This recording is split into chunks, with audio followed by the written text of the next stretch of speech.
Hi, this is Dr. Victoria Nalule. I'm the CEO of Nalule Energy and Minerals Consultancy, that is NEM Energy. At NEM Energy, it's an international consulting firm. We do lots of work with respect to oil, gas, the energy sector, mining, energy transitions, and climate change.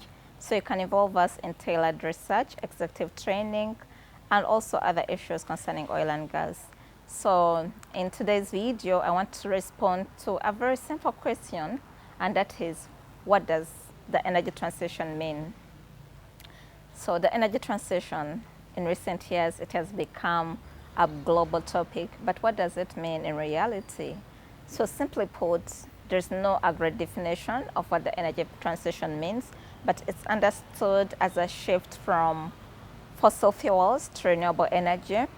But however, the International Renewable Energy Agency, that is IRENA, it defines energy transition as a transformation of the energy sector, specifically from fossil fuel-based energy systems to cleaner forms of energy, that is like renewable types of energy.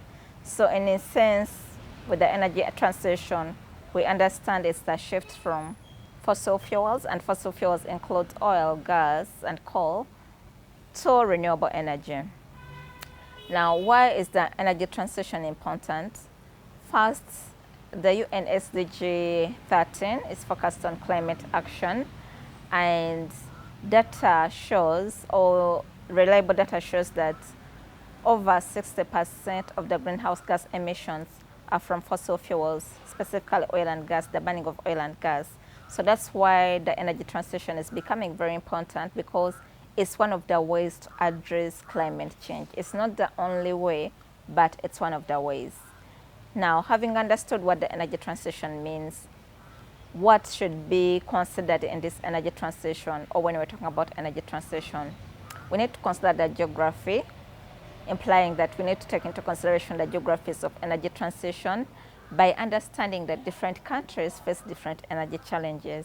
The challenges that are being experienced in Africa, for instance in Kenya, in Somalia, in South Sudan, are totally different from the energy challenges being experienced in the USA, in the United Kingdom, in Norway, and other developed countries. So understanding the geographies of energy transition implies that countries cannot be at the same level of transitioning. And this will bring me back to my second video on energy progression. But anyway, the first aspect is looking into the geographies of energy transition. The other important thing is availability of finances.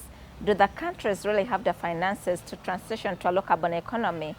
Especially the developing countries, because remember, these countries already have their unique challenges: social challenges, political challenges, and environmental challenges, health challenges. So how much money is available for them to transition to a low carbon economy?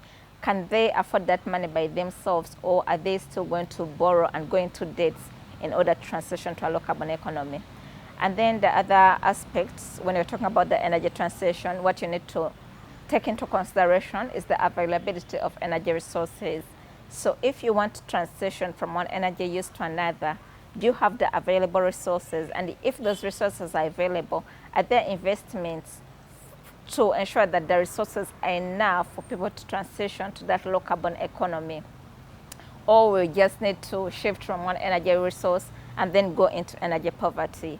So the energy transition, in brief, it means a shift from fossil fuels to renewable energy. And in recent years, this is something that international organizations, government, civil society are putting a lot of focus on the energy transition. But however, we need to be aware of the various challenges and risks associated with the energy transition and find ways of addressing those risks. So in the next video, I'll be talking about the concept of the energy progression. Thank you very much, and stay tuned.